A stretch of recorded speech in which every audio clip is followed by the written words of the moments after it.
Yeah, let's blast off and let's go. Let's get into it. Let's get into it. Election watch. JD Vance on Rogan. Will Kamala win? Thank you to Macy's for the playlist. What else was I going to do? Poll watch, hog watch, and more. Get in now. Oh shit. Doors open. Oh shit, I gotta fucking sign a document. Do we have a blast off meme while I go sign this freaking document? Scary gaming? Maybe if we have some time later, I might play some scary gaming. All right, I'm just gonna play this Kamala ad from the Onion, okay? While I go sign this documentation. Controversial new ad from the Trump campaign rolled out this week, depicting a montage of all the people the former president I can't believe I'm about to answer the door with this fucking costume, dude. Will kill if he's elected in November. The largely silent commercial, which openly promises the murder of various political rivals, celebrities, and even a handful of ordinary citizens, is already airing in battleground states and has become one of the largest ad buys and harshest attack ads of the entire summer. J. Trump, and I approve this message. For more reaction, I'm joined now by former Republican political strategist Mark Palmer. Mark, what kind of message is the Trump campaign trying to send here? I think Trump is putting forward a clear and forceful vision of vengeful bloodshed, decapitating Pete Buttigieg on day one, ending the lives of Kim Kardashian, Jake Tapper, the Golden State Warriors. This is the kind of thing that has proven to be successful with firing up his base, and the campaign believes it's a winning message. The ad is already getting mixed reactions. Elon Musk posted a clip of the ad on X saying that it projects strength and that it's a master political maneuver. But the Harris campaign put out a statement calling the spot desperate. Quote, "They're struggling to find anything that sticks against Vice President Harris, so they're resorting to the same old slaughter and carnage." And that's expected coming from Kamala. But I think it's worth pointing out that the ad is not entirely partisan. Don Jr. appears in there several times, and there are rumors J.D. Vance might show up in the next ad. Those are both deaths that poll extremely well across party lines. Even so, these are some very bold promises, not just in the commercial, but also in a series of print ads and billboards across swing states, Pennsylvania and Michigan. How much control does a president actually have over who lives and dies? He believes there's a lot he can do, a lot of levers he can pull from the White House in order to murder these people.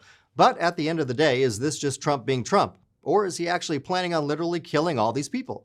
Maybe. Maybe he is. I don't know. We'll just have to wait and see. Thanks for joining me, Mark. As someone who is featured prominently in the ad, I'll be keeping a close eye on this story as it develops. Coming up next, what was that loud noise? We'll hear why some experts say it was probably nothing.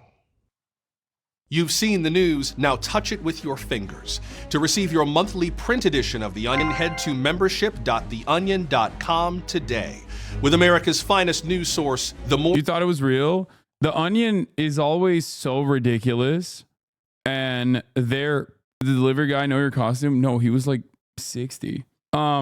He's like a specialty service that's like delivering like paperwork to sign. I love the Onion under Ben Collins, absolutely nailing it. Yeah, the Onion's very funny. They've been pretty good. Their older videos were fantastic back in the day. I'm glad that they brought that back. And yeah, divorce papers from your mom.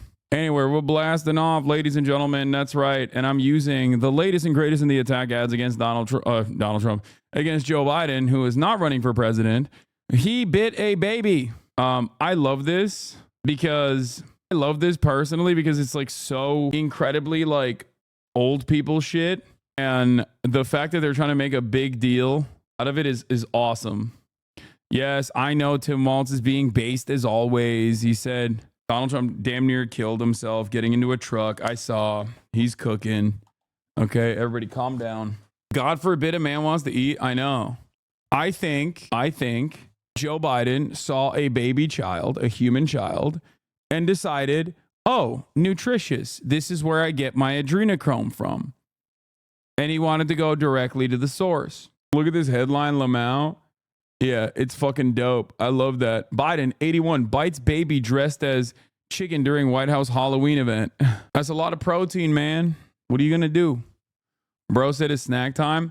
Yeah, for the record, for those of you who are wondering, yes, this is my Halloween costume this year's Trafalgar Law. I got two separate costumes, as a matter of fact, a while back because I really wanted to nail this. The first costume had a dog shit hat. The one that actually had this jacket had a dog shit hat. Both of the pants were awful. No pockets whatsoever. So I just wore regular blue jeans and regular boots because that's what he wears anyway. But the second costume had a blue like cape that Trafalgar Law wears. Problem is, the second costume, the blue cape, was too tiny, despite the fact that I actually ordered triple XL knowing that it was going to be knowing that it was going to be an issue for me. But yeah, for those of you who are wondering, this is the one costume that I got, okay? And then this is the other costume that I got, but the cape was tiny. Baby has an average of 5,400 calories. Biden is just bulking. Respect. He's getting brolic. Same, I ordered a 4X or triple XL coat. It was too tiny. Yeah. I mean, this in and of itself is too tiny too. This is like, cut the sleeves off for the slutty version. I might do that. You ever get pain on the right side of your lower back after deadlifts? No, not anymore. Why are you asking me if I've seen Arnold's tweet? Yes, bro. Arnold endorsed Kamala Harris. Like, what the fuck? What are we talking about, dude? What the fuck? Who cares? How come you no longer get pain? It's because I work out, and I work out well, and I nutrition well. I eat right, and I lift right. That's what it is. Should you be shirtless under that for accuracy purposes? I am shirtless under this. This shirt is a Trafalgar Law shirt. Law is perfect, just like him, because just like him, you can't dissect Dumb Chatter's point and Niche Dog. You can dissect Dumb Chatter's point and Niche Dog whistles. Yeah. Anyway, we've blasted off officially. And MP has some advice for Asman. What is this? Asman's mad because I got sponsored. Well, I mean, maybe you shouldn't say the things you be saying, Zach. I mean, yeah. The ladies in here are just trying to get you undressed. Yeah. Are we going to watch the Vance Rogan podcast? Yeah, potentially. I will vote for Donald Trump. God, I fucking love that song so much. Did you see Rogan shit on Tony? Oh, he did? That's cowardly of him. Will you have guests on election day? Will they be in your mansion? Yes, dude. Yes. Don't ask me. Bill Clinton. Oh, we're going to talk about Bill Clinton's crazy fucking take. Insane take from last night. I was talking to Austin about this because, like, there's some really good polls for the Democrats coming out of Pennsylvania. Like some polls for the Democrats that look really good coming out of Pennsylvania. And I think that they saw that and the Republicans saw that and they're like panicking about women. So their argument has been to just be like, fellas, go out and vote or else these fucking dumb broads are going to run the show, which is very cool. I think like if you are seeing a massive surge, if you are seeing a massive surge of a massive surge of women going out, like new voters going out and voting, most likely for the Democratic Party, I think one thing that you should do is just be as misogynistic as possible, right? Like being as misogynistic as possible will certainly cause less women to go out and vote. Wasn't the Quinnipiac poll for PA today god awful for the Dems? For every god awful poll for the Dems, there's a good poll for the Dems, okay? We'll do it. We'll do all of it. We'll look at all of it when we'll look at this point, it's not just about the polls, it's also about the vibes, okay? Or at every point, it's not just about the polls, it's also about the vibes. The polls and the vibes, polls and the vibes, polls and the vibes. So yeah, that's what we're gonna do. Oh my God, I will vote for Donald Trump. I'm genuinely so unsure about this election. I got the last two right. 538 is still 5148 for Donald Trump. Yeah. Look at Charlie Kirk felling for the satirical comedian making fun of Trump in the garbage truck. Wait, is he fucking stupid? This is fantastic. The man who drove Garbage Force One with President Trump yesterday. Watch as he gets emotional describing the moment with Trump and how he felt about Joe Biden calling conservatives garbage. This guy's so stupid, dude. I can't believe he did that. LAPD dragging one World Series celebrator by his backpack. Lots of shoving down. Your city is crazy. Yeah. Congratulations to the Los Angeles Doyers. Okay. I think.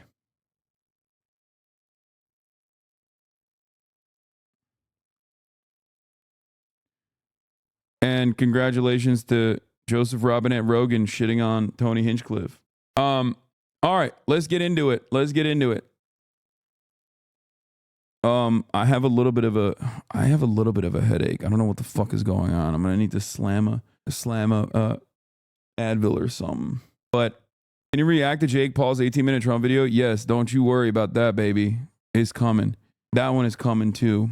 Of course. How could I fucking forget? All right, so let's start with what Donald Trump was busy doing yesterday. Mr. Fanfare, Mr. Zest, the queen himself. The queen is out queening. What did he do? He loves to do his little dress-ups. I myself am fond of dressing up, as you can tell, as I am currently dressed up as Trafalgar Water D Law, you know. And as someone who likes dressing up, Trafalgar D Water Law, I don't fucking know. How do you say his full name? Look how short this fucking costume is. This is a triple XL too. It's fucking bullshit. Anyway, Hassan D Law. But yeah, Donald Trump was queening out big time. Let's take a look. The sprint to the finish line in the presidential race, you know now, it's just 5 days before Election Day.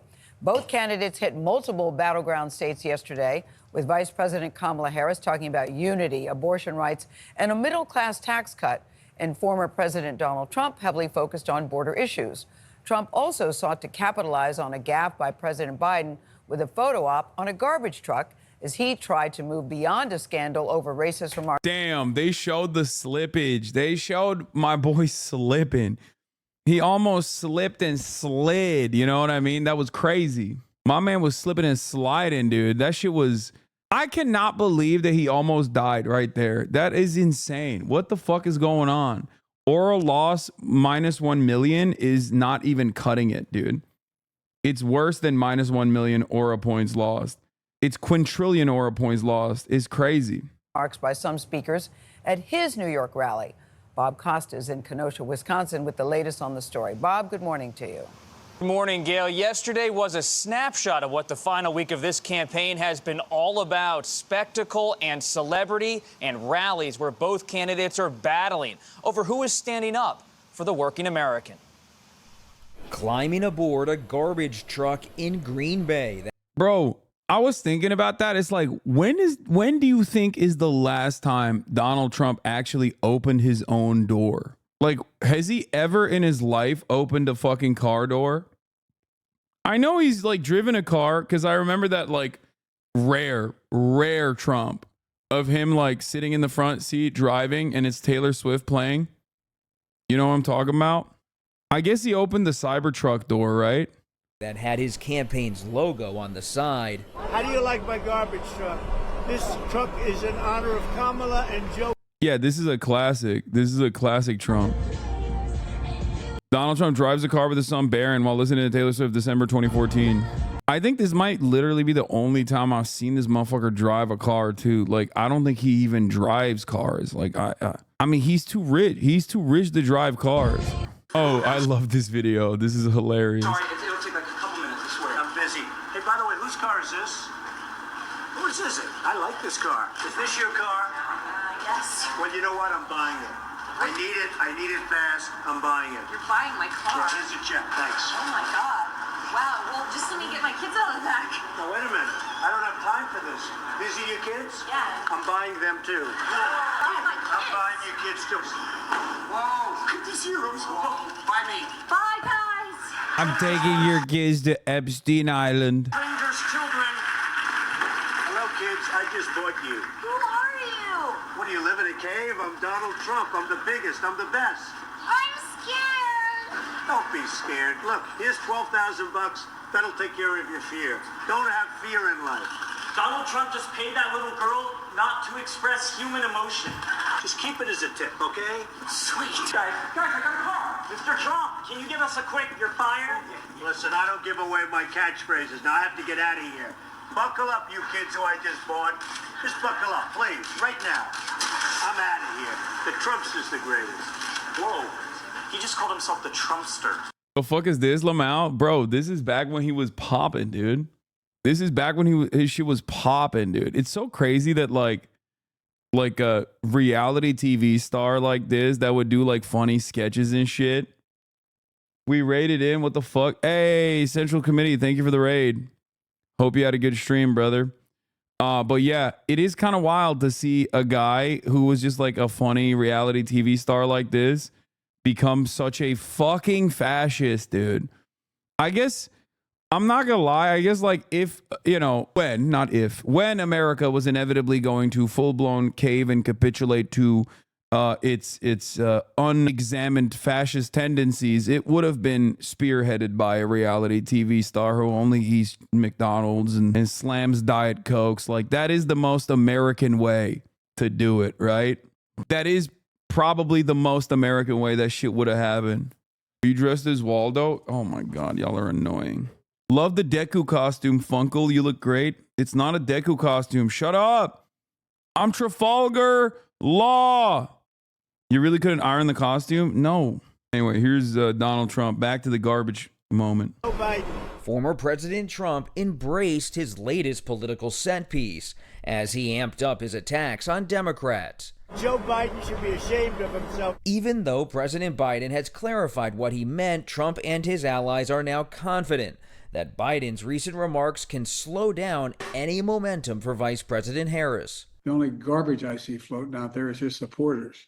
His demonization of seen as unconscionable, and it's un-American. Crooked Joe Biden finally said what he and Kamala really think of our supporters. He called them garbage. Later on stage, in that orange construction vest, Trump insisted that Biden's comment indicated a loathing of the electorate. You can't be president if you hate the American people, which I believe they do. Hours earlier, Harris made clear she speaks for herself and welcomes all voters into her coalition. I strongly disagree with any criticism of people based on who they vote for. And while polls show a significant gender gap, Trump had this to say last night. And my people told me about 4 weeks ago, I was saying, no, I want to protect the people. I want to protect the women of our country. I want to protect the women. Sir, please don't say that. Why? They said, we think it's very inappropriate for you to say. I'm going to do it whether the women like it or not. I'm going to protect them. Meanwhile, Republicans are increasingly focused on the voting process in the key battleground state of Pennsylvania. Yesterday, an appeals court there struck down a requirement for voters to hand-date their mail-in ballots, declaring it violates the state's constitution. Oh, that is so rapey, dude. Like, I mean, straight up. Like, no, I'm gonna protect you no matter whether you like it or not. That like it's so fucking gross, dude. Oh fuck. It makes no dang sense, you know? I know he loves talking about how he is not listening to his advisors or whatever, and dummies eat that shit up, but like, bro, what are you? Is this a new costume now? Who are you? Y'all are fucking annoying, dude. I don't like that I can't tell if you guys are actively and deliberately talking as though you were oblivious to what I'm dressed up as, or if you're just fucking... See, look how small this is, by the way. This is a triple XL. This shit don't fit at all on the arms. I'm Trafalgar Law. God damn it. Fuck. Y'all suck. This you? Yeah, this is me. That's my costume. Love the Goku cosplay. What is this? Something wholesome? There is never anything wholesome. Okay, I was wrong. This is wholesome. The joy I get from watching them right now might not be normal. Anyway, happy Halloween. Aw. This is actually wholesome. You were right, March. I'm going to level with you. This is, yeah, I saw this. I'm going to level with you. This is in the top 5 most likely things for a sexual predator to say, which is fitting, I guess. Yep. Kylie Chung. Her only flaw is that she's a James Harden propagandist. Other than that, no notes. Other than that, she's dope. Trump just won Austin's vote. JD Vance says he wouldn't be surprised if he and Trump won the normal gay guy vote. Won just the normal gay guy vote. That's hilarious. Dude, sometimes y'all fucking get on one note and you just can't get away from that one note, you know? And that note right now is, look at your costume. Your costume is this. Your costume is that. Let's fucking move on, man. Yeah, okay. Stop. Enough. We got news to cover. There's like 4 days remaining in the election, and you dummies are just so fucking hyper focused on my goddamn costume, dude. I should have not done this. Is Halloween not Comic-Con? Fuck you mean? Last Halloween I dressed up as Zorro. Admit you fumbled. I did not fumble. I am Trafalgar Law, okay? I am a reputable pollster. a reputable, perhaps the most correct pollster. Also, I'm a doctor. Also, I ate the operation fruit, okay? The oppie fruit, or whatever the fuck is called. Op fruit. My powers are doing room and then opening up an area that I have complete control over. I'm the surgeon of death. You can't let a motherfucker be nerdy for like 3 seconds without punishing him. What the hell? I can't be myself, dude. It's crazy. I'm getting bullied by other nerds. I'm getting bullied by fucking nerds that are saying that like I'm too nerdy for them. What the hell is going on? I should have never done this shit. I should have never worn a costume. And then the entire chat will be like, why aren't you wearing a costume? Don't you know it's Halloween? The worst bullies are nerds. I know. Trump, speaking in Allentown, alleged fraud with Pennsylvania mail-in ballots. They've cheated. We caught him with 2,600 votes. Trump had this to say about whether he would accept the results in the state. Oh, if they find no evidence of cheating anywhere else. And with just 5 days to go, former President Trump today is heading to the Sun Belt with stops in Nevada and Arizona. His closing message, sources say, will focus on the economy and border security. Nate. All right, Bob, thank you. So look, I like that the final days of the Trump campaign has basically just been like calling the island of Puerto Rico trash, saying unhinged ass shit like Palestinians learn how to kill at the age of 2, and a number of different like idiotic things over and over again, when they could have just like stuck to the message that they're the economy party and like maybe built a coherent narrative around how they're going to fix the economy. But no, their closing argument is like, we're just going to kill Democrats. We're just going to kill them. We're going to kill Democrats. That's our goal. Our goal is to kill Democrats. And also, you know, every person that you've ever met that we suspect of being a migrant. And also, wait, hold on. Another final message. I'm not Adolf Hitler. That was another good one too. That was a real fantastic final closing message. I'm not Adolf Hitler. That's what Donald Trump is saying. Okay, thanks, sir. Anyway, Tim Walz is popping off on Donalde. He had a good line here. He had a good bar here. Let's take a look. Plan. We're damn proud of it. It's not a damn concept of a plan. It's real and it's out there. Now, I've misspoken and said they don't have a plan or a concept of a plan. They do have a plan. It's Project 2025, and it's 900 pages. It's 900 pages. Those folks in here, I said, well, they pretend we don't know anything about it. They took the time to research this, make it. Senator Vance wrote the foreword of the book, the guy who's the architect of it. I had never written a foreword to somebody's book, but I think I remembered if I did. But oh no, there's what I know is a football coach. You take the time to make a playbook, you're going to run the plays. Yes. And this playbook is a goddamn nightmare. The labor folks, the Bipartisan Infrastructure Act, the Inflation Reduction Act, costing hundreds of thousands of new jobs. Brad just talked about this. Included in there were things like the hydrogen hub that's going to create tens of thousands of new jobs for Boilermakers right here in Pennsylvania. In Lansing, Michigan, that act created 625 UAW jobs in Lansing, Michigan. They talk about taking that back, and he said that is table scraps. Well, you tell those 625 United Auto Workers that put food on their table with those jobs that that's table scraps. That's what their plan is. He also is talking about putting a national sales tax on everything. Things to buy, every clothes, food, toys, whatever you buy, $4,000 a year that it adds to your family. Now look, this dude's nearly 80 years old. He damn near killed himself getting into a garbage truck. You would think over 80 years you would understand how a tariff works. Smarter people than Donald Trump, which is a good chunk of folks, CEOs of companies like Black & Decker, AutoZone, and Columbia have gone on the record to say if Donald Trump goes forward with this plan, they will simply have to raise prices and pass it on to you. Donald Trump saying China will pay for those tariffs the same way Mexico paid for the wall. It's not going to happen. So look, some of you in here, and they're in our neighbors, they're our family members, brothers, independents and Republicans. The Republican Party added much to this country over the years. When they talked about freedom, they meant it. That's not who Donald Trump is. Turns out when he talks about freedom, it means the freedom to invade your doctor's office, and freedom to invade your bedroom, freedom to tell you what books to read or what movies to watch.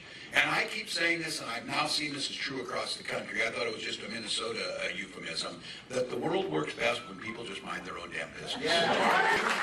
You don't need my help choosing books. You don't need my help choosing who you marry. You don't need my help choosing your doctor and the decisions they make. And you certainly don't want Donald Trump and J.D. Vance to do it. When Kamala Harris and I talk about freedom, we mean the freedom for you, not politicians, to make those personal decisions. So look, you saw it at the convention in Chicago. We talked about freedom a lot.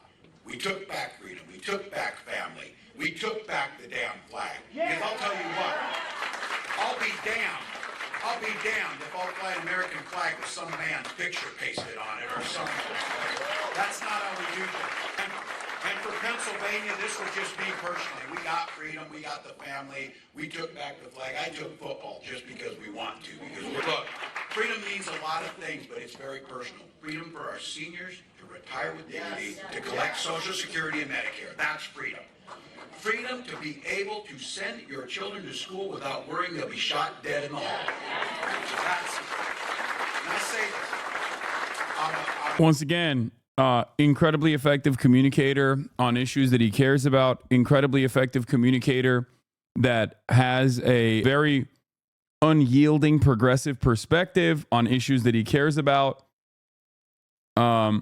Whenever it's something that he has to defend that he doesn't personally have any any interest in, it's actually dog shit, It's wild to see him speak on issues that he is knowledgeable on issues that he's actually had a long, consistent track record defending. Is it cope to think his voice might push the admin of Kamala wins? Yeah, it's massive cope, because the campaign after this fucking choice that they made would have been the opportunity for them to relook at the way that they're communicating, and the strategy did not change at all. If anything, Tim Walz changed. So no, I don't think that is a real thing. So we're of one mind on he was definitely CIA in China. No, you have to be hallucinating if you think that he was doing CIA shit in China. That is the most insane thing I've ever heard. No, dog, he's a fucking teacher. No, he's just a normal dude. Plenty of fucking normal people have visited China. Yeah, dude, the CIA of laying pipe. That's what he was doing. He was out there fucking having sex. Stein, the actual spoiler candidate that many liberals think she is? No. If you don't want people to vote for an alternative candidate, then try to win their fucking vote. What do you mean? There is no such thing. This concept is so stupid. Okay? That's not how democracy works. Okay? You have to make an argument. You have to win people's votes. Please stop. It's also utterly irrelevant anyway in the grand scheme of things. It's votes are earned. Just, I don't know. I don't know how we're, forgetting this basic principle, I guess. But yeah, no, the Walz China article, the ex is still salty. She also talked about his pipe game. That's crazy. I didn't even look into this. Kamala Harris' VP choice, Tim Walz, had a secret fling with a daughter of top Chinese Communist official during teaching stint in China. Yeah, my man was dropping seeds, okay? He's so cool. He really, how did Biden earn your vote in 2020? Great question. Biden's campaign in 2020 was significantly more progressive than Kamala Harris's current campaign. It wasn't just by not being Donald Trump. That was a big reason.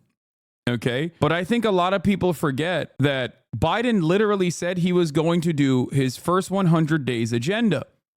When politicians say what they are going to do, I listen to them.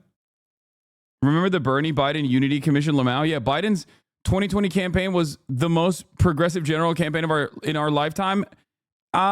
I would say that Obama was pretty fucking progressive as well in 2008 when he was first running. Not what they did. And you believe them, lol? Come on, chatters. I mean, you have been in here for 17 months as a subscriber. You've been following us since 2022.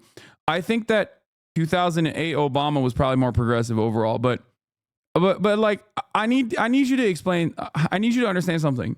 There was never a moment where I said, yeah, I definitely believe Joe Biden is going to do everything he said.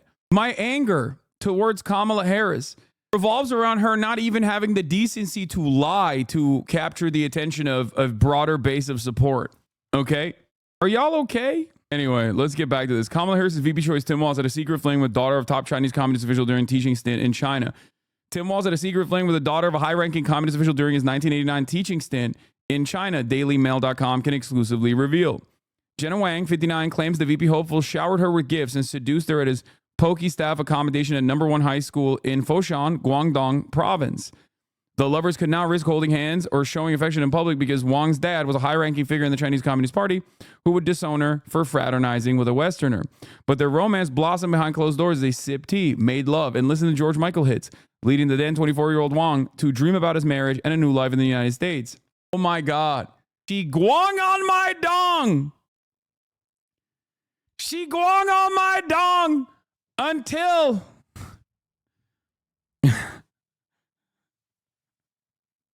I don't even know how to finish that. Till I CCP. Okay. No proposal was forthcoming for the future Minnesota governor. However, the shame of being treated like a prostitute eventually left Wang feeling angry and suicidal, she claims. Damn. Dude, his pipe game was so excellent. Pipe game so good. You have people in the background. You're causing international incidents, okay? Pipe game so good you left someone feeling suicidal. Pipe game so good you left them depressed. That is crazy. It was very passionate, very romantic. I can still remember dancing with him to our favorite song, Careless Whisper, she told DailyMail.com in an exclusive interview. The fact that we couldn't touch or kiss in public just made it all the more exciting and intense when we were finally done. Why is like every single real Tim Walz quote unquote controversy just so sick? Like, it's just, wow, dude, are you telling me he was dope and awesome? That's crazy. This is what he was listening to, where he was like, yeah, that's right. You know, one day I'm going to be a coach for a football team. I love China. Thank you. Oh, we have a saying in Minnesota for this. Minnesota, nice. Good going. Oh, that's what was happening, huh? This feels deeply creepy that she still talks about it like this. Yeah. We were deeply in love and I wanted to marry him and start a family. When it didn't happen, I felt very unhappy and sad. Tim's behavior was very selfish. Bro, she's not even... Dog, this is a crazy hit piece because the hit piece is literally the person being like, it's been 50 years and I still love him. Like, not 50 years, but like 30 years. 30 years and I'm still in love. I haven't stopped thinking about that white boy with a whole lot of swag. Like, look at him. Walz, pictured in a 1990 photo he sent to Wang, is said to have fallen head over heels for the pretty highly educated English language teacher at the nearby number 8 middle school several months after he arrived in Foshan. Swag, dude. Goat. Daughters will do anything but go to therapy to get over the white boy that they were in a situationship with. Yeah, I'm sorry, dude. You will not convince me that this is bad, okay? You will not convince me that this is bad. He is so fucking swagged out.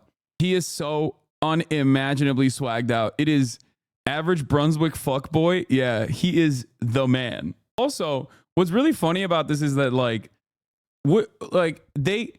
Republicans are so funny. They get mad when like Chinese agents come to America and like honeypot, I don't know, Eric Swalwell or whatever. But then they also get mad when like an American goes to China and honeypots a CCP high-ranking official's like daughter. So what is it? Like you just don't want any sex to happen between an American and a Chinese person? Is that what's going on? Like what the fuck? Figure it out, man. Figure it out. You can't have it both ways, okay? They're like, Twitch streamer Hassan Piker thinks giving good dick internationally is a good thing. Yeah. My colleagues couldn't speak whole sentences, but Tim told me if he closed his eyes and listened, it was like being back in America. Wang had a friend on the same teaching staff as Walz, so she was able to gain access to the exclusive school where she could visit him in his one-bed staff digs. It's so gross and slimy the way that they wrote this fucking article. Holy shit. People are just afraid and obsessed with sex at the same time. Fucking horny Puritans. I know. Over the weeks that followed, the lovebirds grew closer, walking in the park and going to dance in the evening where there was less chance of being spotted by communist snoops. He avoided overt shows of affection in case it got back to Wang's father, Bin Hui, who was an important CCP official and chairman of a labor union in her native city of Guilin. Also would travel to Hong Kong and Macau on the weekends, cities that were more or less inaccessible for all but the Chinese elite, and bring back Western-style luxuries like blue jeans, Ray-Ban, sunglasses, and jewelry. Okay, if her father is a high-ranking CCP official, then she has access to those things. You just undermined the own argument that you presented in the fucking conversation. Like, what is it? Is her father a high-ranking CCP official? Part of the corrupt CCP that took advantage of all of the luxury that was afforded only to him because he's a Chinese elite? Or only Tim Walz gets to have those luxuries? He couldn't sing, and when he tried to dance, he found it very hard. I could tell he was in the military, Wong said. But we talked for hours and hours. We stayed in bed. We had sex. He continued to buy me gifts. I could never stay overnight because of the social conventions. It was very repressive. Couples walked around the city like robots. My father would have been very, very angry and sad if he had found out. Damn, yo, she was a honey too. Hey, yo, Tim Walz swung way above his weight class, dude. What the fuck? Yo, I'm sorry, dude. I can't believe the Daily Mail UK is doing a Tim Walz actually love bombed someone 35 fucking years ago in a consensual adult relationship. These guys are such maladjusted freaks, dude. Are you fucking kidding me? What an insane article to write. Yeah, balls to the walls has a different meaning. All right, we're done with this story. Anyway, Timothy popping off. Well, that's it. He's losing the love bomb scolds on Twitter. Yeah. I think we know why he misspoke about the Tiananmen Square date. Yeah, he was... Yeah.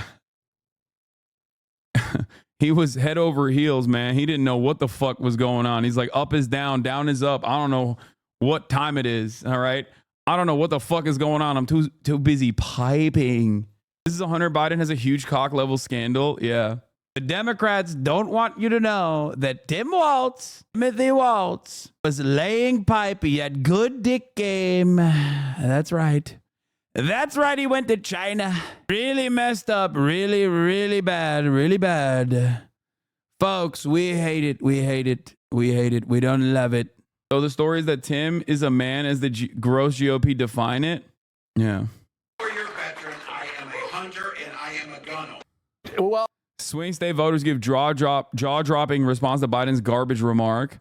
Oh, they're trying to make that happen so hard, dude. It's desperado up in this bitch. All right, let's look at a couple things, okay? Let's look at a couple things. So the reason why they're popping like this, the reason why they're popping off on women like this, aside from the fact that they are hyper misogynistic fucking losers, is also because they're looking at the polls, and there's a couple things that came out, including but not limited to the Politico report that showed that out of the new voters, 1/3 of them are newly registered Democratic Party voters that had not voted prior, and they're women, okay, in the state of Pennsylvania. So that has caused a little bit of concern. That has caused a little bit of alarm, okay? Surprise surge towards Democrats after the garbage moment. Voters want Biden back out there on the trail. With independent leaners, +6 Democrat. Look at that. Gallup, in politics as of today, do you consider yourself a Republican, a Democrat, or an independent? Independent -4, Republican -2, Democrat +4. Dude, do this more, please. Do this more. Say Republicans are garbanzo. Say it. The people yearn for more Biden bangers. That's what I'm saying, dude. That's what I've been saying. The people, you know what the people actually yearn for? They yearn for a fighter. Like, they want someone to just look at these guys and go, nah, that's fucking bullshit. You're bullshit. They don't want someone to hug and kiss the people that they're trying to fucking remove from power, trying to actually ensure that they get nowhere near proximity to power. It doesn't make sense. Why is there an election to begin with if that's the case, you know? If you're going to hug and kiss Republicans, if you want to like align with the Republicans, like, yeah, then might as well just let the Republicans win then, I guess. Oh, but yeah, as I said, but it didn't work for Hillary. Brother, Hillary Rodham Clinton is a uniquely bad, uniquely toxic candidate that everyone knew from a mile away was going to fucking be god awful. Okay? Comparisons with Hillary Clinton is not apt. You are not a Democratic Party staffer. Please stop deluding yourself and others in your immediate vicinity. She was the least electable candidate in American nomination history. Like, guys, let me explain something to you, okay? Americans, kind of anti-Semitic in general. Americans definitely hate socialism, don't understand what it is. Hillary Rodham Clinton was so goddamn toxic that Americans almost made an 800-year-old Jewish socialist their fucking candidate. Do you understand? Hillary Rodham Clinton was so disliked, so intensely disliked, that Bernie Sanders almost became the candidate for one of the two major parties. She got 65 million votes. She wasn't that toxic, clearly. Yeah, I was one of them, and I despise her. What the fuck are you talking about? Also, she lost. I don't know if you know this, but she lost. She lost the election. She won the popular vote, and she still lost the election. Stop coping, please. Against Donald Trump, mind you, which is also insane.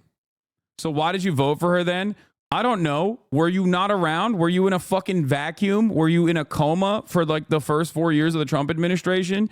Are you oblivious to, I don't know, the Supreme Court of the United States dramatically changing in its ideological principles, becoming a supermajority right-wing court that has struck down a litany of good laws that were in the books, including but not limited to Roe v. Wade? Voters love to pretend that most of what people genuinely warned about Trump in 2016 came true. Or you mean didn't come true? Because like everything that people warned about Donald Trump came true.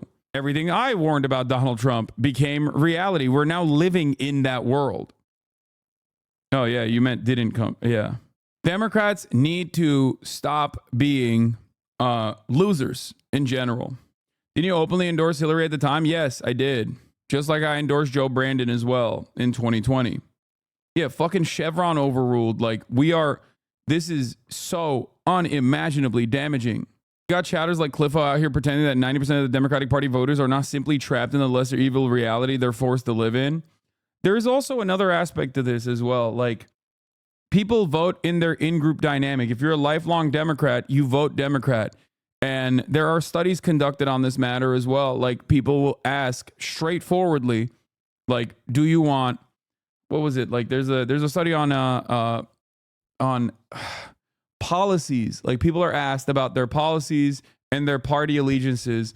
And when told that their party that they are aligned with is actually against the policy, they swap their decision and go along with whatever the party is saying. There's a big in-group, out-group dynamic. 80% of the country votes along party boundaries without thinking about any sort of like ideological underpinning. That's it. Unless there's something that like truly shakes up the way that they see the world. Like, for example, a massively consequential Supreme Court decision that robs women of bodily autonomy that is directly happening in the hands of the guy who's now running for president again. Most people just like stick to the party that they vote for. And even then they stick to the party that they've historically voted for, even right now.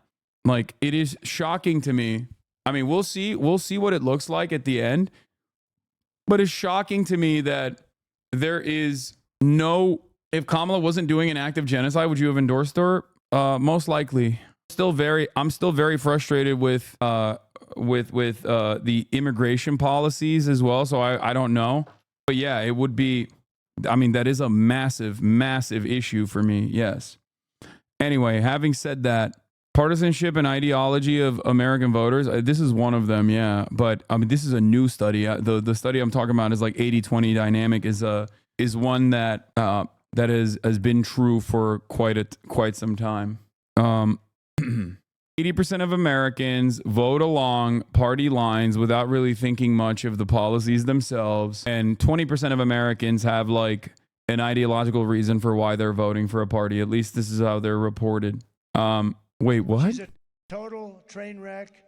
And by the way, I looked at her this morning. She had a little news conference. It lasted for like 2 minutes. She's exhausted, you know?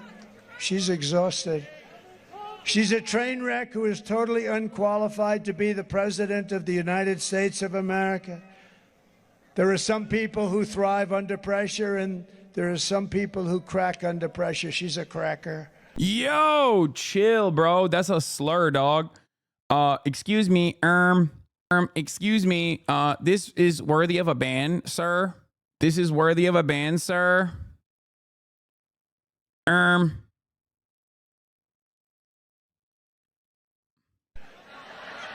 And the more pressure Kamala has, the more you see it happen. He's talking about this clip. Also, look at the first comment. This election's like, I need to hurry up and end because it's turning y'all R-worded. What do you mean turning? They've been that way. Pay close attention to Kamala when she thought nobody was watching. Wow, she yawned. There's no way. There's no way, dude. That's it. I will vote for Donald Trump. Oh my God, I will vote. It's done. It's done. Yawn gate, dude. The biggest thing that's happening out there. What is going on with the Republicans? Is this for real? Yes. And it's only going to get worse. And I cannot explain this enough times to many of you. Okay. Twitter is completely far right at this point, captured by a person with neo-Nazi affiliations. Okay. That's number one. Facebook, always been a misinformation station from the jump. Okay. Also completely captured. Independent sources for news is also mostly captivating to Republican audiences. It's like the top content creators on that front are the likes of Candace Owens and whatnot. I mean, look at this shit. 5 days left of the election. Elon has decided to tell his 200 million followers that he agrees with a neo-Nazi. This guy's a straight up neo-Nazi. This person, I am yes, you are no. That person is a straightforward neo-Nazi, like openly, okay? I know this account. Like he has said he has done Holocaust denial, okay? Like that's the level of proof. This person literally never stops posting about open, outward Nazi shit. A straightforward Nazi. Go to their fucking profile and you'll see the proof. Anyway, that there is nothing wrong with saying white power and then says actually Jews are to blame for saying it's bad. Elon Musk straight up turns around and goes, is the ADL still pushing this too? Black pride versus white pride. Like the Overton window is slammed, dude. I mean, here. Here. What did y'all think decolonialization meant?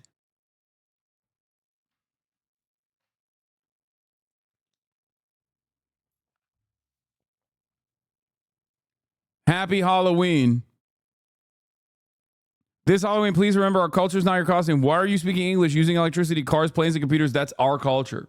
Like, what are we doing? What are we doing? What the fuck is happening? What is happening in the world right now? Like, the most powerful billionaire on the planet who owns a straight up social media platform, okay, which is hemorrhaging his base of users, but still, like, that's one of the major fucking social media platforms. And this motherfucker's a straight up Nazi on it. And he's like following him and actively supporting him. I'm a true American. The only true Americans are Native Americans. You should leave and give them their land back if you're an immigrant, just like your ancestors from Europe. Foreigners should leave Europe. Europe should stay natively white. What the fuck? You're literally a racist bigot. Anyone can live in Europe. Fucking fascist. Good for him. Hopefully many others will follow and return to their homeland. Everyone can have their own homeland. It can be that simple. Born in France, but searching for a future in Africa. Why are we reading this Nazi's Twitter page again? Because some chatter was like, what do you mean he's a Nazi? It's like, what are we doing here? And also, the fucking most powerful billionaire who is in the tank for Donald Trump, like shit that would get you legitimately, shit that would cause a serious amount of backlash, worthy backlash, nowadays doesn't even broach the standard of like reporting. Like people don't even consider it a significant offense. Think about that. Can you imagine Trump is speaking like Hitler, Stalin, and Mussolini, openly saying like it would be sick. Direct evidence of him talking about Jews.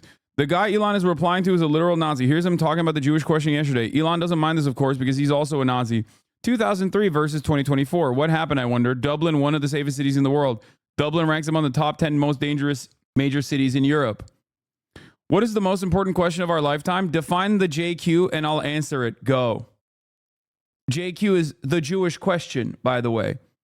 The question is what to do with them. They're a known problem. I'm certain that's what the great Hitler meant by JQ. To become the enemy they fear us to be. That is how we defeat them. To become a majority too. Like this guy does not hide his Nazi associations. Will Jews ever be satisfied with fully not enslaving the world, knowing their prophecy is therefore gone unfulfilled? They will not. That is who Elon Musk is associating with. That is who Elon Musk is highlighting.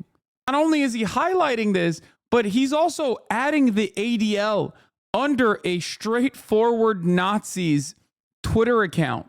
What is happening, dude? Like, he added the ADL, not to be like, yo, check this fucking Nazi out. What's that about? He added the ADL to criticize the ADL alongside the neo-Nazi. Now, of course, what is the ADL doing? What are they busy with? The Arabs podcast, making sure that they get fucking banned off Twitch. The ADL is the Anti-Defamation League, also known as the Apartheid Defense League. Okay? At a time when anti-Semitism is at an all-time high, they have defended Elon Musk, who has very openly fucking... This guy's always been a Nazi and Elon follows him. The evolution of German people. Wait for it. AI prediction. Wow. Lamau is my first time seeing actual Nazi Twitter. So funny. I mean, it gets so much worse than this. This guy is like a pretty big account, and also Elon follows him. So he at least tries to like dog whistle his way out of most shit, but he like openly talks about the JQ and things like that. But you have to understand, like, there are so many worse accounts out there that are so Hitlerian that they outflank Hitler. Okay, JQ is the Jewish question, guys. The Jewish question. That's what JQ is. How the fuck is this community not like well equipped to understand Nazi dog whistles? This is like all I have talked about for years and years and years. More Nazi accounts than sex bots now. I mean, both. Sometimes sex bots do Nazi shit too. Hey man, how can you support or be pro LGBTQ plus as a Muslim? I am only asking as a Muslim because I find it difficult. Why the fuck do you find it difficult? Let people live, dummy. The fuck? You are being dramatic. You're joking, right? I think you're trying to do an ad break debate, even though I'm no longer running ads at the top of the hour. But you can still subscribe for $6 or for free with a Twitch Prime, and you will get a bunch of different things. You will get a bunch of access. You have a lot of new chatters, brother. Just be patient. I know. Why no more ads? Am I missing something? Contract is over, baby. Twitch doesn't offer content creators contracts anymore. Anyway, yeah. When you are trying to communicate with someone determined to disagree with you and misunderstand is really the only option to walk away. I'm also wondering how you're dressed as a character who hasn't even stated there is no God but Allah and Muhammad is his prophet. Yeah. All right. Yeah. Elon is the fucking reply guy for an open neo-Nazi. Okay. But in other news, when we're talking about the Republican Party, while we're talking about the Republican Party and the insane shit that they engage in, here is the fear that Charlie Kirk and many others are exhibiting, that they're demonstrating, that they have a fear that like women are going to come out and vote against Donald Trump. So are they going to try? I know one of them is your boss, but isn't it deeply unsettling how all these billionaires are influencing this election in favor of one guy and regular people believe that this guy is for them? Yes, it is genuinely terrifying. I have talked about this extensively, okay? Yes, Jeff Bezos is like interference in the Washington Post is unironically damaging, is incredibly damaging for journalism in general. It will cause people to not trust reporters from the Washington Post. And that in some ways it just shows that like the free and fair press, I mean, he's like very brutally honest in my opinion, even though his like answer for why he did it was like very dishonest, but it shows that like, yes, billionaires do absolutely own media outlets specifically to do their bidding, and that, they will intervene in the events, in the reporting, in the editorials, output when they see fit, and it's truly frustrating. And Washington Post has like lost 200,000 subscriptions as a consequence of this, and I find that also damaging too, because there's still fantastic fucking journalists of the Washington Post. So it's really frustrating that their like regular news reporting is going to suffer as a direct consequence of this when they can't staff the same amount of people. It's so annoying.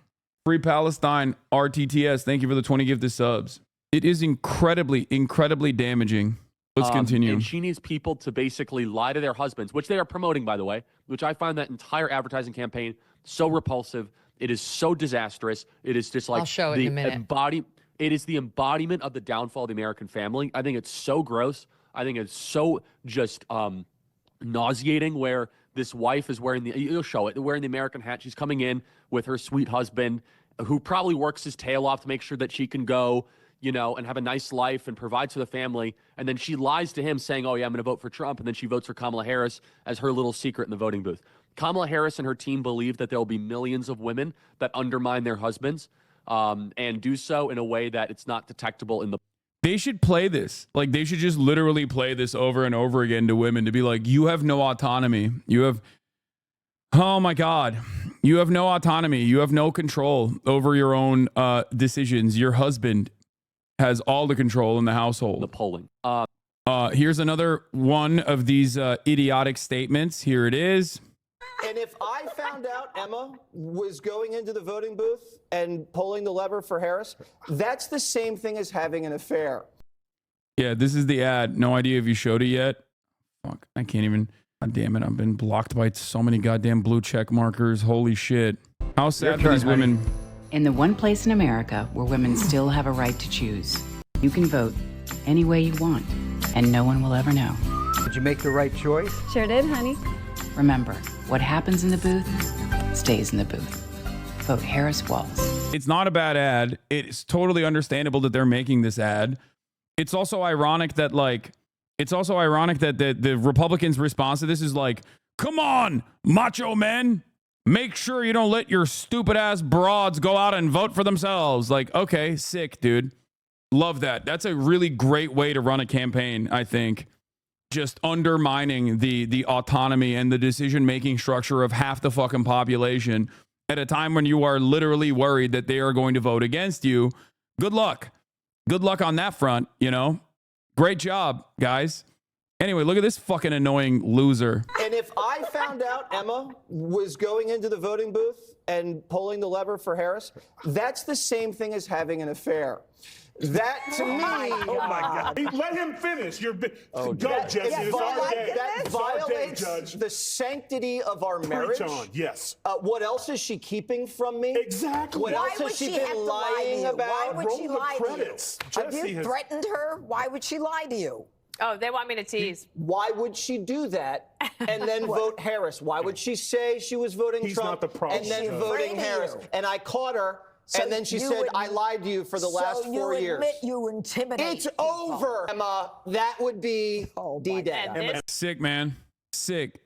That also obviously, goes along with the idiotic notion from Donald Trump the other day, where he personally said a day ago, yeah, I'm going to be the protector of women. They're telling me, don't say that. Don't say that.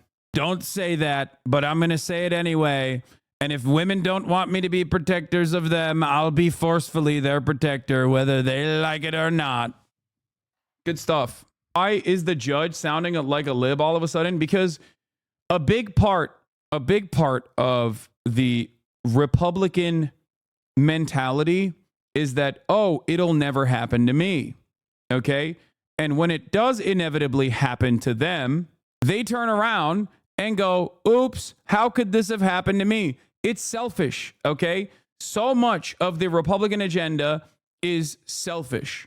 And no matter how much blind delusion you demonstrate to your party, no matter how much loyalty you demonstrate to your party, or how much cognitive dissonance you have surrounding some of these policies and what this impact will look like, at the end of the day, doesn't matter. When it happens to you, you go, oh my God, the leopards ate my fucking face. I didn't think the leopards would eat my face, but they did. Here I am, fucking faceless. That's what this is. So much of this is driven by resentment, highlighted and heightened by misinformation, and truly just selfish. It's about enforcing your will upon the entire population. And it's a case of pure projection when Republicans say Democrats want to do that. They want to make your children gay. No, they don't. No, they fucking don't. Is it possible for the Dems to get aggressive, i.e. garbage comments, without conceding to the Trump framework he has set? I'm torn on this because I want to see a unifying president, but I also think we need to prune the suppressive cancer. yeah, you can call him fucking weird. You can say like, you're not weird, but Trump is. And some of his diehard loyalists in the fandom are also fucking weird. You can say that, I think. Trump is like brain broken a decent chunk of your immediate relatives, you know? It's a cult. There's no such thing as like unifying with fascists, by the way. That's also silly. What is this? Interesting. Good or bad parenting? Memphis rapper made his son hold a stack of cash as punishment for getting trouble at school. Everything is bad under Biden. Even the lemonade is killing people. Did you see that? People drink lemonade and die. The lemonade didn't kill you when I was president. It was tasty and fun to drink. We loved the lemonade, didn't we? We did not. We did, but not under Biden. Bacon is more money. Gas is more money. The lemonade is more money, and it kills you. When life hands you lemons, Joe Biden kills you with them. Yes, this is correct. It is one of the funniest fucking lines that has come out of this entire campaign. Sadly, I think it's fake. No, he did. He did mention not all of that is. I don't think all of that is real, but he did. I'm pretty sure mention the lemonade killing you. Am I misremembering? I think that the quote that they're showing is fake. But if I recall, at the time when Panera Lemonade was killing people, he said something along those lines. Or am I misremembering? I think the meme that they're showing is fake though. This got community noted. No. This is not new anyway. It was like a long ass fucking time ago. I thought he did. Trump urged voting in Iowa caucus, didn't blame Biden for alleged lemonade deaths. Fact check. Oh, it's from 2023. The claim, Trump criticized Biden for deaths allegedly tied to Panera Lemonade. In an Instagram post, includes several screenshots. Everything is bad under Biden. Our rating false. Trump did not make any such remarks in the December rally in Iowa. According to a review of the speech transcripts, the claim first appeared on a Comedy Writers X account. Damn, I got. Around the corner, fudge is made. I thought, I am misremembering. I thought he said something along the lines of like Panera when there were people dying from the Panera Lemonade. I know it's election season, but are we going to cover Dirk being locked up? No. Or you're too plugged in. Trump's rhetoric is appalling. Had a patient in his late 40s 2 days ago who didn't speak English that got shot by a white guy because he was Hispanic and couldn't speak English. I remember covering something along these lines. Maybe I literally fucking fact checked it back then. He definitely said the lemonade thing. No, viral images of Trump talking about Panera Lemonade are fake. Wasn't there? I wonder if there's a video at any point where he like might have. No, you're right. This is poop sock. Thank you. Thank you for this. Have fun. You will no longer be participating in the election night coverage as a chatter. I knew that it was coming. I needed to make an example of someone. I will continue making examples of others by banning you for the entire week, which means you won't be able to write your funny jokes on election night. Think about that. You will only be able to see the chat from my screen. You're such a dictator. Yep, you already know it, baby. That's me. Number one dictator. All right. Let's see what the swing state voters are doing with the Biden garbage remark. They're so mad. Everyone's so angry. We've been talking about the battlegrounds. It all comes down to who is going to win the battlegrounds. They will wind up being the president. Pete is live in Romeo, Michigan today. And you're actually, it looks like you're in a tent. You're in the overflow area, right? Oh, yeah. Steve, we're in the parking lot. If you time out Jason D100, you have to time me out too? Okay. What? What a crazy fucking statement. What the fuck? Does anybody else want to catch a band? Like what? Anyway. Absolutely. Because there's such a big, and it's nice out here because it's a little bit cooler. And we got a lot of folks in here who look like garbage? Yeah. Oh, I guess. I mean, yeah, they do. Like, they actually do. It's not wrong. They do look like garbage. But more importantly, they have garbage opinions. Garbage opinions. That's like the underlying sentiment. Guys, we're in Romeo, Michigan, the Four Corners Diner, Macomb County. They call it Trump County, I'm saying. And this county went for Trump in 16 and 20. And by the way, it's Halloween. And I didn't know this, but Romeo is one of the biggest, if not the biggest, Halloween town in America. What's the name of the street here in town? Tilson Street. Tilson Street is where all the decorations are. Apparently, it's just right down the road. We'll have to check it out later on for decorations and for kids and everything else. But this morning, we're talking to voters. How many here have early voted here in Michigan? Okay, that's a lot. This is the first year ever there's been early voting in the state of Michigan. Over 2 million, almost 2 million Michiganders have cast an early vote. Out of 8 million possible voters, that's a big chunk 6 days away from Election Day. But I want to get a sense of how this group, and we'll go talk to the other group as well, is feeling about those comments. I can't help but see this gentleman here wearing a reflective vest like the president did yesterday. Have you ever actually used that to remove garbage?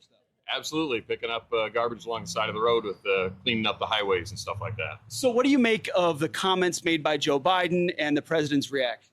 Well, I think it speaks to what Joe Biden really thinks and Harris really thinks of the people in this country that support Donald Trump. And he's going to take out the garbage. Going to take out the garbage. Come with us, because we got a lot of folks here. Good morning, everybody. Thank you for your service. How you doing, sir? What do you think of the garbage comment? Well, I just think it's them. I mean, we need somebody back in office that cares about the American people, not the administration that cares about themselves.